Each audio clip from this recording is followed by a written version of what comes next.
I'm standing Ladies and in gentlemen, my daughter's welcome to the bedroom most at 11 insane p.m., mega holding a ramp in letter that GTA just 5 shattered history. our entire I'm talking future. sky-high My name is stunts, Diana. zero gravity I'm 38, jumps, and and 3 crashes hours so ago, I wild. learned that my Buckle sister up Vanessa because this ride's gonna deliberately be sabotaged absolute my chaos. 17-year-old daughter's college scholarship.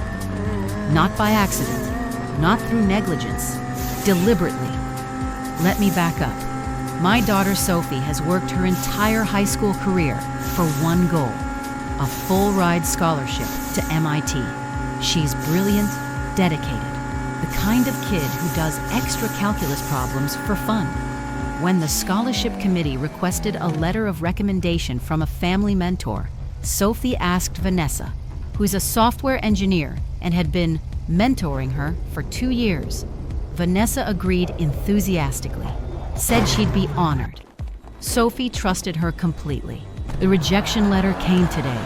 Sophie was devastated, crying in her room for hours because MIT had been her dream since she was 12. I called the admissions office to understand what happened, thinking maybe we could appeal. The administrator was sympathetic but firm. She said the family recommendation letter had raised serious red flags about Sophie's character and work ethic. When I asked what the letter said, she paused, then read me a section. While Sophie shows academic promise, I have concerns about her integrity. I've witnessed her taking credit for others' work and displaying a troubling lack of genuine passion for the field. I felt like I'd been punched in the stomach. The administrator continued.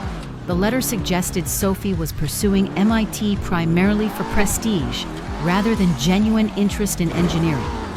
Given that this came from a family member who claimed to know her well, the committee felt they couldn't ignore these concerns. I thanked her, hung up, and immediately drove to Vanessa's apartment. She answered the door in yoga pants, wine glass in hand, looking relaxed. Hey, what's up? What did you write in Sophie's recommendation letter? Her face didn't change. I wrote what I observed. You told them she steals credit and lacks integrity? Vanessa shrugged. I wrote an honest assessment. Sophie's smart, but she's also integral. Someone needed to humble her before college did. I couldn't breathe. You destroyed her scholarship. MIT was her dream. Dreams change. Maybe this is good for her. She can go to state school like normal people. That's when I understood. Vanessa wasn't trying to help Sophie grow. She was jealous. Jealous that at 17, Sophie had already surpassed what Vanessa had accomplished at that age. Jealous that Sophie might go to a better school than Vanessa's state university degree. I left without another word. When I got home, Sophie was sitting on the couch, eyes red from crying. I sat next to her and told her what happened. She looked at me with this heartbroken confusion and said, "But Aunt Vanessa said she was proud of me. Why would she do that?" I had no answer that would make sense to her. That night, I couldn't sleep. I kept thinking about all the times I'd accommodated Vanessa. The family dinners where I downplayed Sophie's achievements because Vanessa would get quiet and withdrawn. The way I'd asked Sophie not to talk about her awards around her aunt to keep the peace. I'd been protecting Vanessa's feelings while she was plotting to destroy my daughter's future. The next morning, my phone rang. It was Mom. "Diana, I heard about Sophie's scholarship. That's such a shame. Did you also hear why she didn't get it?" Silence. Then, Vanessa mentioned there were some concerns in the recommendation process. Mom, Vanessa deliberately sabotaged Sophie's application. Oh, Diana, I'm sure that's not what happened. Vanessa probably just gave an honest assessment. Sometimes we need to accept constructive criticism. I felt my chest tighten. She lied about Sophie's character to college admissions. How is that constructive? You're being dramatic. Vanessa has always been so supportive of Sophie. Remember when she took her to that coding workshop? The coding workshop where Vanessa spent the entire time talking about her own projects while Sophie sat in the back. The one Vanessa posted about on social media with the caption, "Mentoring the next generation." I told Mom I had to go. 2 days later, Vanessa texted me, "Can we talk?" It's important. Against my better judgment, I agreed to meet her at a coffee shop. She arrived looking nervous, which was unusual for her. She ordered a latte, sat down, and said, "I need your help with something." Not an apology, not acknowledgement of what she'd done, just a request for help. "I'm starting my own tech company. I've got investors interested, but I need $50,000 to get it off the ground.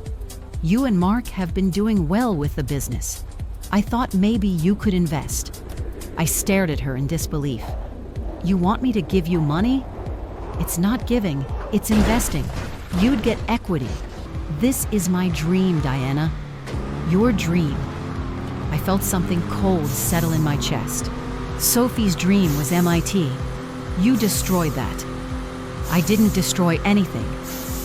I gave an honest recommendation. You lied to admissions officers about a 17-year-old girl because you couldn't stand that she was succeeding. Vanessa's face hardened. "I knew you'd make this about Sophie. Everything is always about perfect little Sophie and her achievements. She earned those achievements. With your money and connections, I had to work for everything I got. She has it handed to her." The jealousy was so naked, so raw, that I almost felt sorry for her. Almost. "I'm not giving you money, Vanessa." "Fine. I'll ask Mom and Dad." Good luck with that. She left, and I sat there for a long time, thinking about how I'd enabled this. How many times had I asked Sophie to be smaller, quieter, less accomplished around her aunt? How many times had I prioritized Vanessa's feelings over my daughter's celebration of her own success? That evening, Mom called again. "Vanessa told me you refused to help with her business. After what she did to Sophie?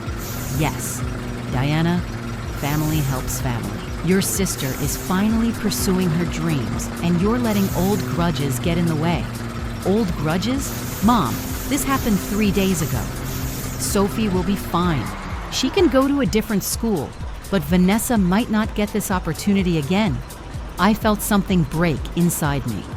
"Do you even care that your granddaughter's future was sabotaged?" "Don't be dramatic. Sophie is smart. She'll succeed anywhere. Vanessa needs our support right now." I hung up. The next few weeks were a blur of trying to help Sophie cope with the rejection, while dealing with increasingly hostile messages from my family. Vanessa had told everyone I was being vindictive and refusing to support her business out of jealousy. My aunt sent me a long text about family loyalty. My cousin posted something vague on Facebook about people who abandoned their siblings. Meanwhile, Sophie threw herself into applications for other schools. She was accepted to several excellent programs with partial scholarships, but nothing close to the full ride MIT had offered. We'd have to take out loans, use her college fund, and I'd probably need to pick up extra work. All because Vanessa couldn't handle seeing her niece succeed. Then came the family intervention. Mom organized a dinner at their house, said it was important that we work through our issues. I brought Sophie because I wanted my family to see the actual person they were dismissing as collateral damage. Everyone was already there when we arrived. Vanessa sat at the head of the table looking triumphant. Mom and Dad flanked her like bodyguards. Dad started. "Diana, we need to talk about your attitude lately." "My attitude?" "You've been hostile to your sister over a misunderstanding about a college letter. Meanwhile, Vanessa is trying to build something meaningful, and you're refusing to support her." I looked at Sophie, who was shrinking in her chair. Then I looked at Vanessa, who wouldn't meet my eyes. "Let me be clear," I said. "Vanessa didn't make a mistake. She deliberately wrote a false recommendation that cost Sophie a full scholarship to MIT. That's not a misunderstanding. That's sabotage." Mom sighed. "You're being so dramatic. Vanessa just gave her honest opinion. She lied. She told admissions Sophie plagiarizes and lacks integrity. None of that is true." Vanessa finally spoke. "I wrote what I believed based on my observations." "What observations? Give me one example of Sophie plagiarizing." Silence. One example of her lacking integrity. More silence. Sophie's voice was small. "Aunt Vanessa, why did you do it?" Vanessa looked at her, and for a moment, I thought I saw guilt flash across her face. But then, it hardened into defensiveness. Because someone needed to teach you that life isn't handed to you, that you can't just expect everything to work out. I worked for 4 years for that scholarship, Sophie said, tears streaming down her face. I had a 4.0 GPA. I tutored other students for free. I spent every weekend on robotics competitions. I earned it. You earned it with your parents' money and connections, Vanessa shot back. What connections? I demanded. We're a middle-class family. Sophie did this herself. Dad interrupted. This is exactly the kind of conflict that's tearing our family apart. Diana, you need to apologize to your sister and move forward. Apologize? For what? For making Vanessa feel like she's not valued? For flaunting Sophie's success? For refusing to help with her business? I stood up. Sophie, get your things. We're leaving. As we headed for the door, Mom called out, "If you walk out that door, don't expect us to help when you need it." I turned back.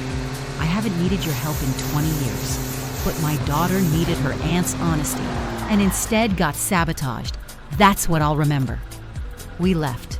In the car, Sophie was quiet for a long time. Then she said, "Am I really entitled like Aunt Vanessa said?" What is this No, shit? baby, you're accomplished. There's a difference. And people who can't handle that will always try to cut you down. Over the following months, Vanessa's business plan fell apart. She couldn't raise the funding, and the investors backed out after discovering she'd inflated her credentials. She called me crying, asking for help, saying she'd apologize to Sophie if I'd just invest. I told her no. She sent Sophie a half-hearted apology text. "Sorry if I hurt your feelings. I was trying to help." Sophie didn't respond. Sophie ended up attending a state university with a partial scholarship. She's thriving there, made Dean's List her first semester, and got recruited for a prestigious research lab. She's happy, but she'll never know what MIT could have been, because her aunt couldn't handle seeing her succeed. My parents still bring up that time Diana chose money over family. They don't mention what Vanessa did. In their version, I'm the villain who abandoned my struggling sister. I've made peace with that, because I know the truth, and more importantly, Sophie knows the truth. Last week, Sophie asked me, "Do you think Aunt Vanessa ever thinks about what she did?" I told her honestly, I think she's convinced herself she did nothing wrong. "That's sad," Sophie said. It is sad, but it's not my problem anymore. So here's my question. If someone in your family deliberately sabotaged your child's future, could you forgive them? How do you maintain boundaries when everyone expects you to keep the peace? And how do you teach your kids that some relationships aren't worth preserving, even when they're family? What would you do?